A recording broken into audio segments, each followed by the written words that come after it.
22 अप्रैल 2025 को जम्मू कश्मीर के पहलगाम में हुए आतंकी हमले ने पूरे देश को झंझोर कर रख दिया है। इस कायराना हमले में अब तक 27 निर्दोष पर्यटकों की जान जा चुकी है और दर्जनों घायल हैं। लेकिन इस अंधेरे के बीच एक नाम ऐसा भी है जो उम्मीद और इंसानियत की रोशनी की तरह सामने आया।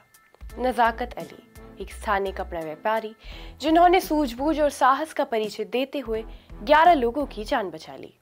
आदाब, आप देख रहे हैं आवाज द वॉइस और मैं हूं आपके साथ अमीना माजिद। हमले के वक्त छत्तीसगढ़ के चिरमिरी से आए 4 दोस्त कुलदीप संस्थापक, शिवांश जैन, हैप्पी बधावान और अरविंद अग्रवाल अपनी अपनी फैमिलियों के साथ पहलगाम के बैसरन घाटी में घूमने आए थे। अचानक हुई फायरिंग के बीच अफरा तफरी मच गई। सड़क के दोनों ओर भारी संख्या में फंसे पर्यटक जान बचाने के लिए इधर उधर भागने लगे। इसी दौरान नजाकत अली ने स्थिति की गंभीरता को भांपते हुए अपने परिचित पर्यटकों को संभाला और सुरक्षित जगह ले गए। नजाकत अली हर साल सर्दियों में कपड़े बेचने चिरमिरी आते हैं और वही इन परिवारों से उनकी जान पहचान हो गई थी।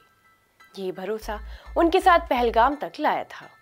जिस वक्त हमले की खबर से सारा देश कांप उठा, उस वक्त बीजेपी की पार्षद पूर्व संस्थापक भी वहां मौजूद थी, जो कुलदीप संस्थापक की पत्नी है।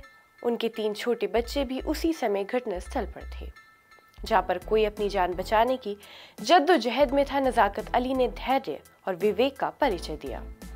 उन्होंने सभी 11 पर्यटकों को एक एक कर सड़क से हटाकर लॉज की तरफ और सुरक्षित पहुंचाया। यही नहीं, हमले के तुरंत बाद वो सभी को सेना की मदद से होटल तक पहुंचाने में भी सफल रहे।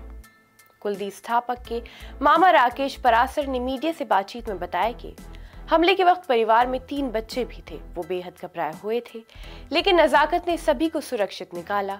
वो उनके आभारी हैं। शिवांश जैन की मां ने भी बताया कि उनका बेटा, बहू और पोता सुरक्षित है। नजाकत अली नहीं होते तो क्या होता, सोचकर भी डर लगता है। नजाकत अली की बहादुरी ने साबित कर दिया है कि धर्म नहीं, इंसानियत सबसे ऊपर है। कश्मीरी मुस्लिम व्यापारी द्वारा हिंदू परिवारों की जान बचाना ये साबित करता है कि कश्मीरियत और इंसानियत अभी भी जिंदा है।